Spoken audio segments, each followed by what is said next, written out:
कुमार दास के सानिध्य में पेंटिंग करना सीखे।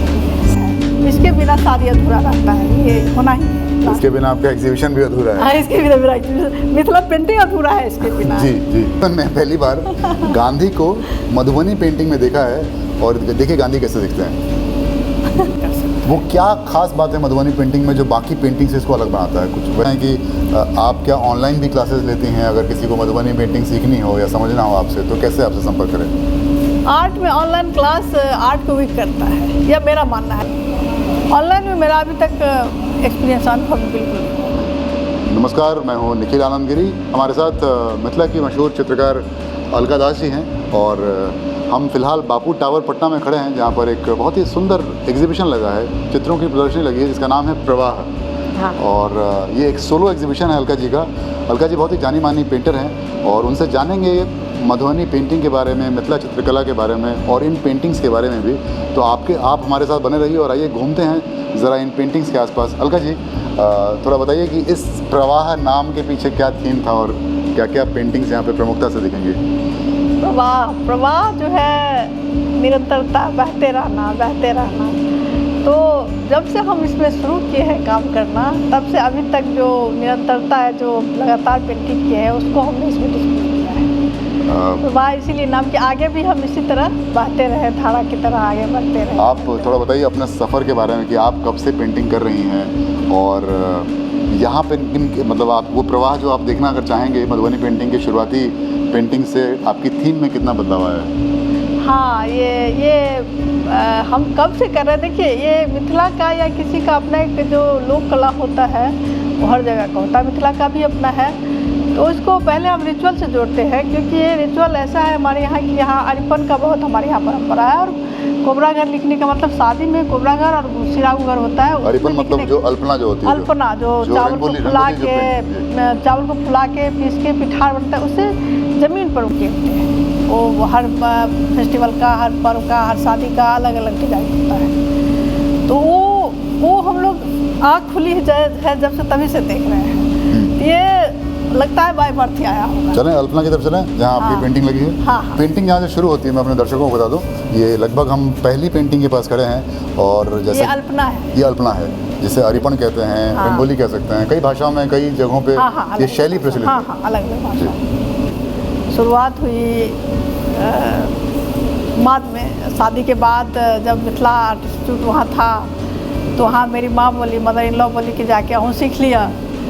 वहाँ से हम संतोष कुमार दास के सानिध्य में पेंटिंग करना सीखे, जो एकेडमी के वहाँ शिक्षा मिली है। तो उसके बाद चूँकि पारंपरिक तो मुझे पता ही था, और ये जो उसके बाद हमने प्रयोग किया, उसके बाद सर के माध्यम से ही हम सानिध्य में ही हम लोग ने बहुत काम किया है। ये बैलगाड़ी है मेरे गांव का, हमारे गांव का सीन है ये जब हम सीख रहे थे मिथिला आर्ट इंस्टीट्यूट में, तभी का बनाया हुआ ये पेंटिंग है। ये मेरे लिए एक धरोहर के रूप में है। क्या ये पहली पेंटिंग है आपकी? पूरा बैलगाड़ी, बैल है, उस पर दुल्हन बैठी हुई है, ससुराल जा रही है। फिर वो आगे में एक जो हमारे यहाँ घूंघट प्रथा बहुत है, तो पानी भर के वो घर जा रही है। तो पूरा पेड़ है, उसमें चिड़िया चाचा आ रही है। एक छोटा सा गाँव का सीन है। क्या ये आपकी पहली पेंटिंग है? ये हाँ, यहाँ अभी जो जितना डिस्प्ले उसमें मेरी ये पहली पेंटिंग है। कब की है लगभग? ये 2004-05 की है। अच्छा, लगभग 20 साल। तो ये इतनी पुरानी पेंटिंग्स प्रिजर्व कैसे करते हैं, बचाते कैसे हैं? ये ऐसे फ्रेम करके रखा रहता है, डिस्प्ले करते रखे रहते हैं, बीच में झाड़ फूस करते रहते हैं, कुछ काम चल जाता है। इसके ठीक बगल में मुझे लगता है कि इस एग्जीबिशन की सबसे खूबसूरत पेंटिंग मुझे दिख रही है। थोड़ा बताइए इसके बारे में। ये हमारी मिथिला की कोहबर है। कोहबर कला। कोहबर, हाँ। ये शादी में बनाया जाता है। पहले इसकी शुरुआत एक शुभ दिन देके यहाँ से सिंदूर का ठोप देके यहाँ से शुरू होता है। उसके बाद बनते जाता है, बनते बनते अपने आप पूरा पैटर्न बनता है। ये शादी के होने के बाद दूल्हा और दुल्हन दूल्हा और दुल्हन इसमें, और ये बांस है, इसमें दोनों सिंदूर से शादी करते हैं। कुछ रिचुअल है जो होता है, इसके बिना शादी अधूरा रहता है, ये होना ही है। इसके बिना आपका एग्जीबिशन भी अधूरा है। हाँ, इसके बिना मेरा एग्जीबिशन, मिथिला पेंटिंग अधूरा है इसके बिना। जी। आई थिंक मिथिला का पेंटिंग का शुरुआत कोहबर ही है जी, पहला पेंटिंग है। इसके बाद धीरे धीरे बहुत सारे आए, लेकिन अगर देखा जाए तो सबसे पहला पेंटिंग जी। बहुत ही खूबसूरत बनाई है और ये बहुत ही रंग उभर के भी सामने आया है बाहर। हाँ, ये सिंगल कलर में मरून से बनाया हुआ। इसका बेस पहले गोबर से की कैनवास को, अच्छा। और उसके बाद फिर एक्रेलिक से ही काम किया हुआ। हाँ, वही ये जो गोबर की जो हो जाता है, ये जो कलर हो जाता है ना, ये वॉल का इफेक्ट देने लगता है, दीवार जैसा लगने लगता है, इसीलिए गोबर हम लोग पहले करते हैं। अच्छा। हाँ, इससे लोग फोक आर्ट जैसा जो होता है ना, कि गांव जैसा फील आता है। हाँ, वो जो अर्दी ब्राउन यानी कि वो हाँ, जो मिट्टी से जुड़ा हुआ जो हाँ, रंग है, बहुत खूबसूरत। और यहाँ पे मैं देख पा रहा हूँ कि अलग अलग थीम्स की पेंटिंग है। हाँ। ये मुझे लग रहा है कि अर्धनारीश्वर ये अर्धनारीश्वर थीम है और मधुबनी शैली में ये और भी आकर्षक नज़र आ रहा है। इसके बाद ये बड़ा इसके बारे में ज़रा जानना चाहेंगे। ये बहुत ही मॉडर्न कोई थीम लग रही है, ज़रा बताएंगे इसके बारे में अलका जी? हाँ, ये बहुत ही मार्मिक सब्जेक्ट है। ये कोविड समय का है। ये उस टाइम एक न्यूज़ हमेशा वायरल होता था कि जब कोई मरता, जो ये मतलब कोविड से अगर कोई ख़त्म हुआ तो उसको कंधा देने वाला कोई नहीं होता था। तो उसमें एक जब पूरा सबको बोला, देख रहे हैं ये आदमी रो रहा है, परेशान है, और साइकिल के साथ। हाँ, तो अंत में साइकिल पर लादा उसको और चला गया श्मशान में, उसको खुद से ही दाह संस्कार किया। ये एक मानवता के विरुद्ध जो है देता है संदेश कि कैसे आदमी से जब परिस्थितियाँ विपरीत होती है तो कैसे एक दूसरे से। तो आप देखिए कैसे चित्रकला, जो मधुबनी पेंटिंग का जब भी जिक्र आता है तो मुझे लगता है कि वो फूल, पत्तियाँ और बारीकियाँ वही होती होंगी। मैं पहली बार देख पा रहा हूँ कि मधुबनी पेंटिंग कितना कंटेम्प्रेरी हो सकता है, कितना मॉडर्न हो सकता है, अपने समाज को कितना अच्छे तरीके से चित्रित कर सकता है। तो ये बड़ा खूबसूरत और बहुत ही मतलब मार्मिक भी है। मार्मिक है। और मैंने पहली बार कि मधुबनी पेंटिंग में कोविड के समय का कोई चित्रकला देखी है, बहुत ही शानदार। आगे बढ़ते हैं। ये राधा कृष्ण है। ये तो ऐसे ही बस मन में आया, ड्रॉ किए जी, बना दिए। ये इसमें बहुत बारीक काम नहीं है, कलरफुल पेंटिंग है। इसमें मैं कलर कभी कभी लगता है कि खूब मतलब कलर से खेला जाए। इसमें वही कलर से खेलने का काम किए हैं। आप देखें ग्रीन में भी 2 टाइप का ग्रीन है, ऑरेंज के साथ रेड को किए हैं, इस लाइट येलो के साथ फिर डार्क येलो किए हैं। तो ये सब एक कलर से इसमें कलर से खेल किए हैं। कुछ ऐसी कुछ चुनिंदा पेंटिंग जो आप बताना चाहेंगे? मुझे लगता है कि हमको उधर चलना चाहिए और वहाँ पर 2-3 पेंटिंग्स दिख रही हैं जो भारत के महापुरुषों पे हैं। एक तो ये स्वामी विवेकानंद हैं। हाँ। जो मुझे यहाँ पढ़ने के बाद पता चला स्वामी विवेकानंद हैं। थोड़ा बताइए इस पेंटिंग की थीम के बारे में। ये पेंटिंग 15-16 साल पहले की बनाई हुई है मेरी। ये उस टाइम हम पढ़ रहे थे किताब, सब किताब पढ़ते थे, तो उस टाइम विवेकानंद की बायोपिक पढ़ रहे थे किताब। तो पढ़ते पढ़ते एक जगह आया जहाँ विवेकानंद जगह है, वहाँ मद्रास, मतलब वहाँ रामेश्वरम, वहाँ समुद्र के मुहाने पर तीनों ओर समुद्र था, एक कोना में जगह था। वहाँ उनको इतना बढ़िया जगह लगा, वहाँ बैठ के वो तपस्या करने लगे और तपस्या करते करते कई दिनों तक तपस्या में लीन गए। उसी को हम अपने मधुबनी स्टाइल में उसको चित्र। और इसके बाद जो पेंटिंग हम देख रहे हैं, ये तो अद्भुत ही पेंटिंग है। मैंने अपने जीवन में पहली बार गांधी को मधुबनी पेंटिंग में देखा है और देखिए गांधी कैसे दिखते हैं। बहुत ही शानदार। ये गांधी जी का चश्मा है। हाँ, ये चश्मा है और ये गांधी जी हैं जी। ये सूर्य है जो सत्य का प्रतीक है। अच्छा। और ये फूल और पत्तियाँ अहिंसा का प्रतीक है। और गांधी जी दोनों के थे, सत्य और अहिंसा के पुजारी थे। तो इसको इसीलिए इस साइड सूरज डाले, इस साइड फूल पत्तियाँ डाले हैं। और ये उनके जीवन के घटनाक्रम है। हाँ, इनके छोटा छोटा एक घटनाक्रम, जो ये नील आंदोलन, ये नमक सत्याग्रह, ये जो स्वरोजगार के लिए उन्होंने बहुत जोर दिया कि अपना बनाया कपड़ा पहनना है। फिर साफ़ सफाई जो है, स्वास्थ्य बहुत ज़रूरी होता है, इस पर उन्होंने बहुत बल दिया था। इस सब के एक छोटे से कैनवास पर इसको करने की कोशिश की। ऐसे बता दें कि गांधी जी में मेरा सीरीज़ बन चुका है। विदर्भ आश्रम में मेरा गांधी जी का सीरीज लगा हुआ है। यहाँ बापू टावर में मेरी 3-4 पेंटिंग गांधी वाली है। जी हाँ, बहुत ही ज़रूरी था कि बापू टावर में गांधी को भी हम देख सकें। और ये पेंटिंग बिल्कुल सेंटर में लगी है इस एग्जीबिशन के, और दूर से ही अपना नज़र जो है, लोगों की नज़र यहाँ खींचती है। इसके बाद एक और अलग तरीके की पेंटिंग है जिसमें शिव तांडव करते नज़र आ रहे हैं। कुछ बताइए अलका जी। ये शिव, मेरे समझ से शिव जो है, पूरा दुनिया में शिव ही शिव है। शिव नहीं है तो कुछ नहीं है। यही हम दिखाए हैं इसमें कि पूरा पृथ्वी पर शिव ही हैं, जल थल ना पूरा। वो सिम को ड्रॉ ना करके जो मुंह कान बनाता है वो ना करके उसको एक शेडो की तरफ मतलब छाया की तरह हमने इसको तो किया है। ये सारी पेंटिंग्स क्या ये एक्रेलिक पे बनी है या नहीं, सारा ये पे एक्रेलिक पे बनी है, एक्रेलिक पेंटिंग से।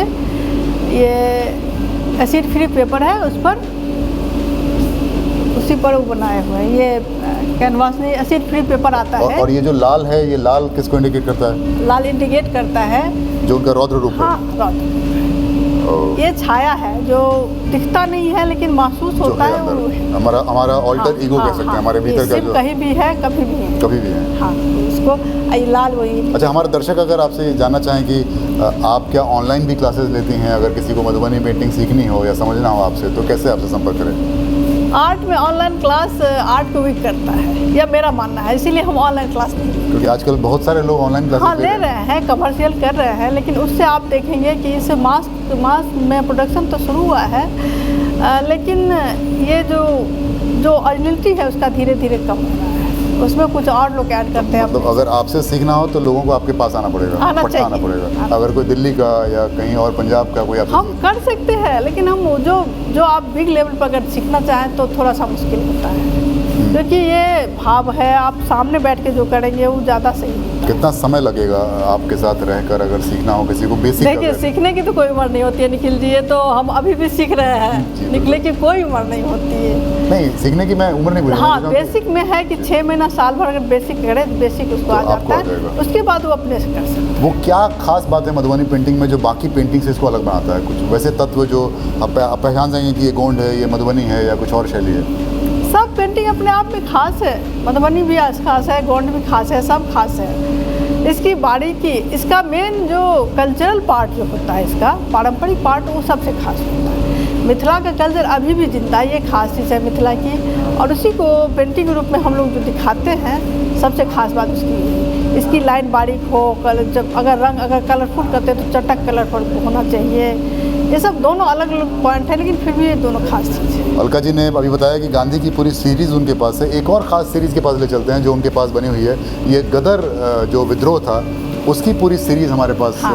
अलका जी थोड़ा बताइए, ये 6 पेंटिंग्स दिख रही हैं, मुझे लगता है आपके पास कई सारी पेंटिंग्स का हाँ, हम यहाँ से शुरू करें निखिल जी, यहाँ से। ये एक पंजाब का एक छोटा सा गाँव का शुरू किया हुआ है जी, जहाँ बहुत अच्छी उपज होती थी, तो और अच्छा उपज बनाने के लिए वहाँ के जो अंग्रेज ठेकेदार थे, जो भी रहे होंगे वहाँ नहर पहले बनवाया, फिर वहाँ और बढ़िया उपजा होने लगी। सारा का सारा वो अनाज ले जाते थे अपने यहाँ भूखमरी शुरू हो गई थी। उसके बाद उसी बीच में इत्तेफाक से क्या हुआ है कि वहाँ अकाल भी पड़ा था। अकाल में रोटी के बच्चों को लाने पड़ गए थे। ये सूदखोर से दुनिया का सूद लिया था। ये जो नौकरी मिलता था, हिंदुस्तानियों को अलग कम पैसा दिया जाता था, विदेशियों को ज़्यादा पैसा दिया जाता था, तो ये सब असमानताएं क्यों होती? ये भारत माता को बेड़ियाँ यहाँ पे। उसके बाद से हाँ, अच्छा। उसके बाद से यहाँ पलायन शुरू हो गया। ओह, अच्छा। यहाँ से आप पंजाब को अभी भी देखेंगे तो वहाँ NRI जाता है। बिल्कुल। पंजाब से कर्नाटक की तरफ बहुत ज़्यादा, मतलब भारी मात्रा। मिथिला पेंटर पंजाब को पोर्ट्रे कर रहा है, तो एक तरह से ये नहीं, इसमें एक कहानी है। ये भैरव लाल जी की किताब है, गदर आंदोलन का इतिहास, जी, जी। उसी से इंस्पायर है। अच्छा, हाँ। अच्छा। तो भैरव लाल का बहुत सहयोग है जी। ये वहाँ दिखाया कि वहाँ जब चला गया, लोगों को दिखाया कैसे हम यहाँ लोग इतना फ्री है, मौज में रहते हैं, कि अब हमारी भारत कितना जकड़ा हुआ है। यही सब है। एक नाव गया था जिसमें उसको रोका गया था।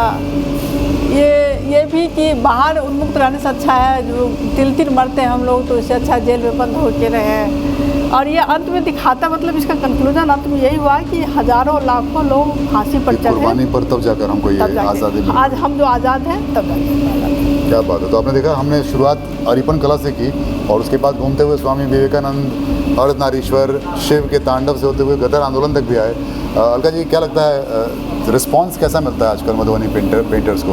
अच्छा रिस्पांस मिलता है। ऑनलाइन मीडियम के आने के बाद से कोई फ़ायदा या फ़र्क पड़ा है? ऑनलाइन में मेरा अभी तक एक्सपीरियंस अनुभव बिल्कुल नहीं है। कुछ ऐसे लोग नहीं है बाहर से जो इंटरनेशनल आर्टिस्ट हों जो आपको?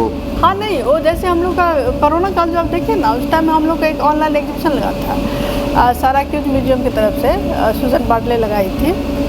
तो उसमें कोरोना ही सब्जेक्ट था, तो उसमें हमारी पेंटिंग एग्जिबिट हुई थी और वो सेल भी हुई थी। गया हुआ है, अभी भी उनके पास मेरी पेंटिंग सुरक्षित है। तो ये अलका दास ऑनलाइन है, इसका है दुनिया, हम लोग नहीं समझते, ये बात अलग है। जी, इस एग्जीबिशन के बीच हमारे लिए समय निकालने के लिए बहुत बहुत शुक्रिया आपका, बहुत बहुत धन्यवाद। और तो ये अलका दास जी थी जिन्होंने हमें बताया कि पेंटिंग बदल रही है, समय बदल रहा है, लेकिन बदलते समय के साथ अच्छी चित्रकला वही है जो अपने समय को पहचान सके और कैनवास पर उतार सके। बुरा भला चैनल ज़रूर देखिएगा, सब्सक्राइब भी कीजिएगा, और ज़रूरी है कि इस चित्रकला को वीडियो के माध्यम से आप अपने दोस्तों तक भी पहुँचाइएगा। बहुत बहुत शुक्रिया।